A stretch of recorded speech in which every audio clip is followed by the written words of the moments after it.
Assalamualaikum warahmatullahi wabarakatuh. Salam sejahtera bagi kita semua. Kami dari kelompok 4 akan menjelaskan materi perkembangan teori bilangan. Sebelum itu, saya akan memperkenalkan anggota kelompok 4. Yang pertama ada Nisa Najia Nuzha, lalu ada Nisa Nabilatul Zahra, Nopida Rojatunisa, Nopia Ramadayu, Nur Laila, dan Putri Patricia.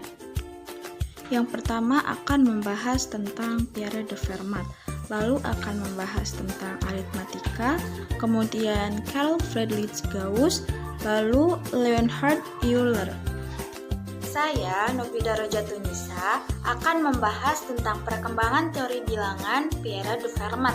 Nah, sebelum membahas apa saja perkembangan teori bilangannya, saya akan membahas sedikit saja tentang biografi Pierre de Fermatnya. Jadi, Pierre de Fermat ini lahir pada tahun 1607. Pierre de Fermat ini adalah seorang matematikawan yang berasal dari Prancis. Ia terkenal dengan teorema terakhir Fermat, di mana teorema yang ia cetus yang buktinya ini menjadi perdebatan para matematikawan, para tokoh matematikawan selama 357 tahun. Nah, hingga pada akhirnya ada seorang matematikawan yang berhasil membuktikan teoremanya, yaitu Andrew Wiles. Pierre de Fermat ini meninggal pada tahun 1665. Selanjutnya ada perkembangan teori bilangan Pierre de Fermat. Nah, salah satu minat pertama Fermat adalah bilangan sempurna yang muncul di buku tulisan Euclid's Elemen 9. Dan nomor yang bersahabat topik ini membawanya untuk bekerja pada integer pembagi S, yang dari awal antara subjek korespondensi tahun 1636 dan seterusnya, yang membuatnya berhubungan dengan komunitas matematika dari hari ke hari. Selanjutnya, pada tahun 1638, Fermat mengklaim tanpa bukti bahwa semua bilangan bulat dapat diekspresikan sebagai jumlah 4 persegi atau kurang. Teorema kecil Fermat pada tahun 1640 yaitu if A is not divisible by a prime pedem. Nah, bila A dan B adalah coprime, setelah itu tidak habis dibagi oleh kongruen prima manapun dengan 1 modulo 4. Dan setiap kongruen prima dengan 1 modulo 4 dapat ditulis dalam bentuk. Kedua pernyataan ini juga berasal dari tahun 1640. Pada 1659 menyatakan kepada Huygens bahwa dia telah membuktikan pernyataan terakhir dengan metode keturunan tak terbatas. Nah, lalu pada tahun 1657 Fermat mengajukan masalah pemecahannya sebagai tantangan bagi matematikawan Inggris. Masalah diselesaikan dalam beberapa bulan oleh Walsh dan Brouncker. Fermat menganggap solusi mereka valid, tetapi menunjukkan bahwa mereka telah memberikan algoritme tanpa bukti, seperti yang dimiliki Jayadeva dan Bhaskara. Meskipun Fermat tidak mengetahui hal ini, dia menyatakan bahwa bukti dapat ditemukan dengan keturunan yang tak terbatas. Baik, perkembangan teori bilangan Fermat selanjutnya ialah Fermat dinyatakan dan dibuktikan dengan keturunan tak terbatas. Di lampiran pengamatan Diopentus, dia tidak memiliki solusi non-sepele dalam bilangan bulat. Fermat juga mengatakan kepada korespondennya tidak memiliki solusi non-sepele. Dan ini juga dapat dibuktikan dengan penurunan tak terbatas. Nah, metode keturunan tak terbatas ini biasanya bergantung pada prinsip urutan yang baik dan sering digunakan untuk menunjukkan bahwa persamaan tertentu itu tidak memiliki solusi. Nah, contohnya itu pada persamaan Diophantine. dia tidak memiliki solusi. Nah, biasanya itu jika seseorang tidak menemukan solusi dari suatu permasalahan terkait satu atau bilangan asli lainnya, akan ada solusi yang kedua atau solusi yang ketiga yang angkanya atau bilangannya itu lebih kecil dan seterusnya. Namun pada metode keturunan tak terbatas ini tidak ditemukan solusi apapun, maka kebenarannya itu menghasilkan kontradiksi. Nah, perkembangan teori bilangan Pierre de Fermat yang terakhir ialah Fermat menyatakan sebuah teori yang ditulis di pinggir halaman buku terakhirnya, yaitu teori terakhir Fermat, yaitu berupa persamaan X pangkat N ditambah Y pangkat N sama dengan Z pangkat N. Hal ini ditemukan oleh ilmuwan matematikawan lainnya dalam pinggir halaman buku karena di situ dinyatakan bahwa Fermat tidak menuliskan solusinya karena buku atau halaman yang ia gunakan untuk menulis tidak cukup. Maka dari itu banyak matematikawan yang lainnya mencari berbagai cara untuk membuktikan tentang benar atau tidaknya teori ini. Selama 357 tahun lamanya, semenjak belum ditemukannya bukti mengenai teori Fermat ini, pada tahun 1994 ada seorang matematikawan yang mencoba untuk membuktikan teori bilangan Fermat ini, yaitu Andrew Wiles. Ia berhasil memecahkan pembuktian ini ditulis dalam bukunya, yaitu sebanyak 200 halaman. Selanjutnya kita akan beralih ke materi aritmatika yang merupakan cabang ilmu matematika tertua. Aritmatika adalah sebuah cabang ilmu matematika tertua yang digunakan oleh semua orang dalam kehidupan sehari-hari hingga bisnis dan sains. Aritmatika berasal dari bahasa Yunani, yaitu arithmos, yang berarti angka.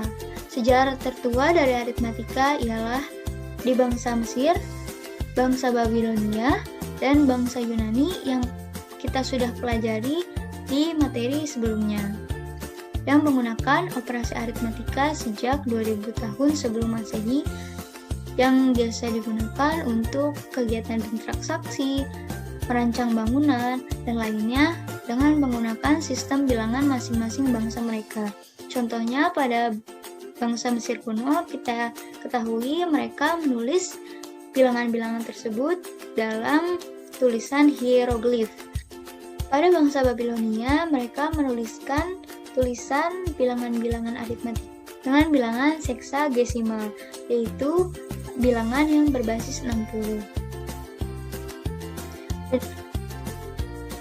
Dan aritmatika pada bangsa Yunani yang masih kita rasakan sampai sekarang, mulai dari simbol-simbolnya ataupun hal lainnya.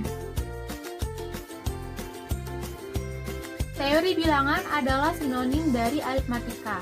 Masalah yang ditangani secara langsung terkait dengan operasi dasar dan terkait primality, terbagi, dan solusi persamaan dalam bilangan bulat seperti teorema terakhir Fermat. Tampaknya sebagian besar masalah ini meskipun sangat mendasar untuk dinyatakan, sangat sulit dan mungkin tidak dapat diselesaikan tanpa matematika yang sangat mendalam yang melibatkan konsep dan metode dari banyak cabang lain.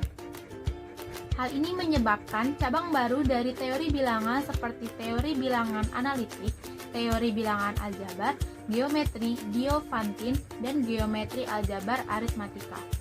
Bukti Wiles tentang teorema terakhir Fermat adalah contoh khas perlunya metode canggih yang jauh melampaui metode aritmatika klasik untuk memecahkan masalah yang dapat dinyatakan dalam aritmatika dasar.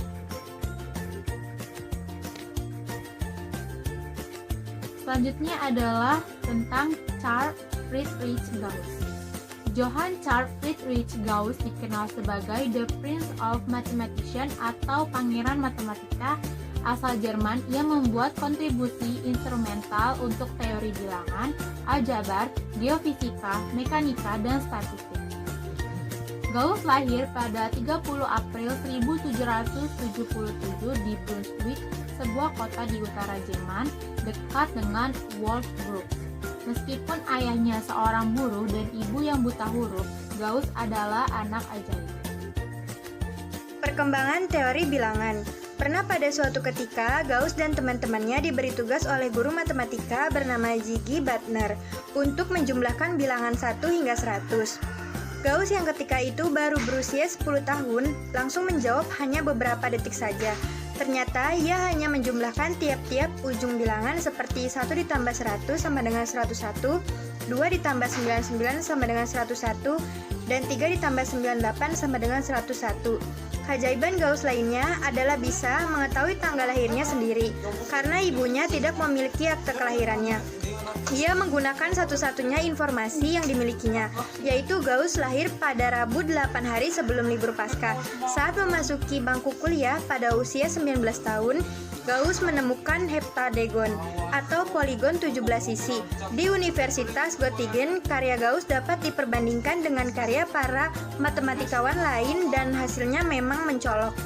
Gauss membagi bilangan dimulai dari bilangan kompleks. Dari bilangan kompleks itu kemudian diturunkan bilangan lain. Bilangan real sebagai contoh sebenarnya adalah bilangan dalam bentuk A plus BI, di mana A adalah bilangan real dan B sama dengan 0. Bilangan imajiner adalah bilangan kompleks yang mempunyai bentuk sama dengan A sama dengan 0 dan B adalah bilangan real. Keberadaan bilangan kompleks tidak hanya mempengaruhi aljabar, tapi juga berdampak pada analisis dan geometri teori fungsi dari bilangan kompleks kemudian dikembangkan. Geometri diferensial atau angka mutlak dan analisis vektor sangat fatal bagi sains modern. Berkembang sehingga dikenal bilangan real, bilangan-bilangan setengah real, dan setengah imajiner. Bilangan kompleks dapat ditambah, dikurang, dikali, dibagi, dipangkat, atau dicari hasil akarnya dalam kasus di mana bilangan kompleks dalam bentuk A plus BI. Meskipun A, B atau keduanya mungkin sama dengan 0, bilangan baru dapat dibuat untuk melakukan operasi terhadap bilangan-bilangan kompleks. Sistem bilangan aljabar lama sekarang tertutup. Untuk penggunaan bilangan-bilangan kompleks, semua bentuk persamaan dapat diselesaikan dan semua jenis operasi dapat dilakukan. Prestasi penutupan sistem matematika ini adalah misi manusia terus mencari-cari sejak zaman Pitagoras. Gauss meninggal dunia di usia 77 tahun pada 23 Februari 1855.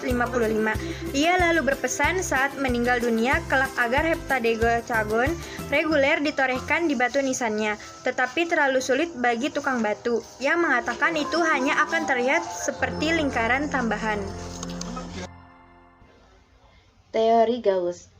Isi tesis yang dikemukakan oleh Gauss membuktikan teorema dasar aljabar. Nah, membuktikan bahwa polinomial atau pangkat n, kuadrat disebut dengan pangkat 2, kubik disebut dengan pangkat 3, terus kuatik disebut dengan pangkat 4, sehingga akan menghasilkan akar pangkat n. Juga hal tersebut baru valid apabila perlakuan terhadap bilangan imajiner sama seperti bilangan real. Nah, untuk contohnya yaitu ada bilangan real x pangkat 4 ditambah 2x pangkat 2 ditambah 9 sama dengan 0. Nah, akan mempunyai 4 hasil bilangan akar. Terus ada x kuadrat ditambah ada x pangkat 3 ditambah x pangkat 2 ditambah 2x ditambah 4 sama dengan 0. Akan mempunyai 3 hasil bilangan akar. Untuk bilangan imajiner, x kuadrat ditambah 4 sama dengan 0 tidak dapat diselesaikan apabila bilangan real yang dipakai. Mengapa demikian?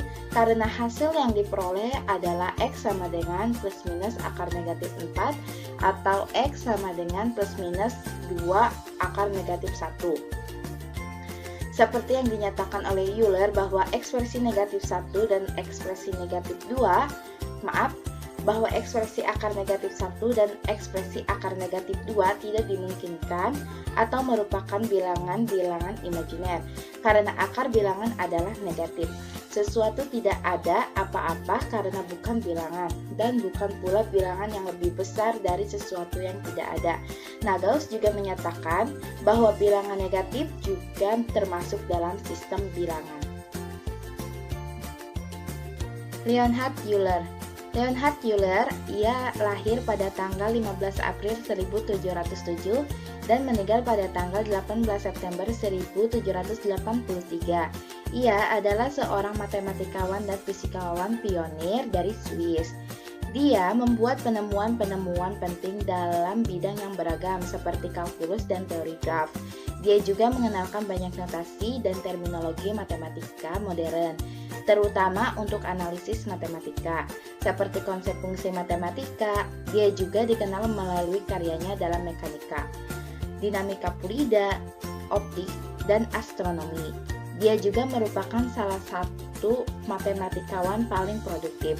Hasil karyanya termuat dalam 60-80 jilid Quarto. Perkembangan teori bilangan Leonhard Euler.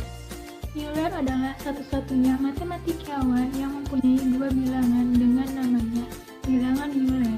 Yang terkenal dalam kalkulus adalah E, kira-kira setara dengan 2,71828. Dan konstanta Euler-Maccheroni gamma yang kadang-kala hanya disebut dengan konstanta Euler atau Euler constant, kira-kira setara dengan 0,57721. Yang sampai sekarang belum diketahui apakah gamma adalah suatu bilangan rasional atau irasional.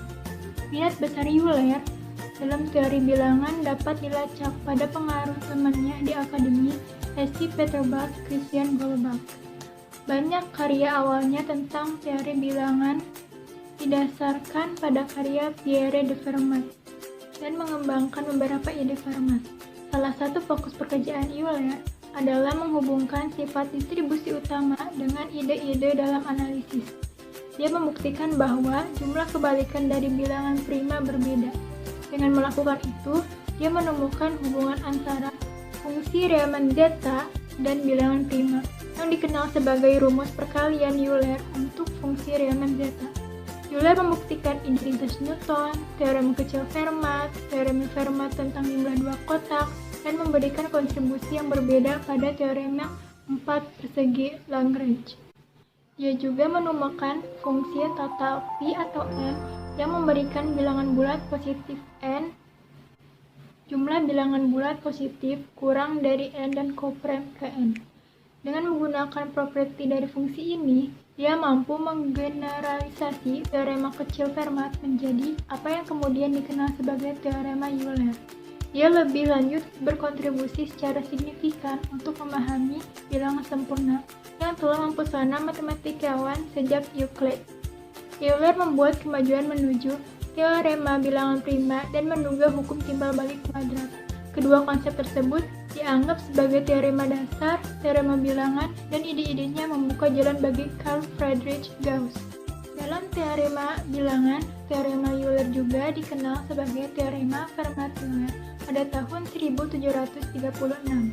Euler menerbitkan bukti tentang teorema kecil Fermat yang Fermat telah sajikan tanpa bukti. Selanjutnya, Euler menyajikan bukti lain dari teorema tersebut yang berpuncak dengan Euler teorema.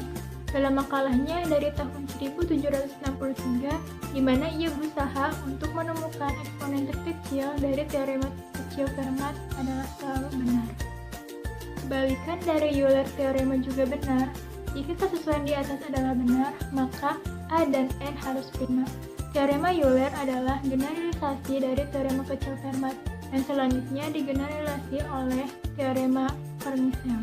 Teorema dapat digunakan untuk dengan mudah mengurangi kekuatan besar modulo n. Secara umum, ketika mengurangi kekuatan dari modulo n, di mana n dan yang koprem, salah satu kebutuhan untuk bekerja modulo n dalam eksponen dari jika x kongruen y pi modulo n, maka x kongruen y modulo n.